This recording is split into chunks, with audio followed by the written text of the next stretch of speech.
Shocking! Ganito pala plinano ng Israel ang matinding pag-atake sa Iran. Pero bago yan ay huwag kakalimutang mag-like, subscribe at kalimbangin na rin ang notification bell para laging updated ka sa ganitong klaseng video. Sa madaling araw ng alas 2, inilunsad ng Israel ang isang malakihang pag-atake laban sa Iran na tinawag nilang Days of Repentance.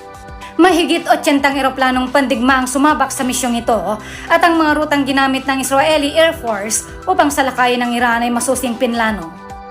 Bagaman direkta ang mga rutang ito ay kailangan ng malalim na kalkulasyon para sa air refueling at pagtutugma ng mga ataking sasakyang panghimpapawid habang dumadaan sa Jordan, Syria at Iraq.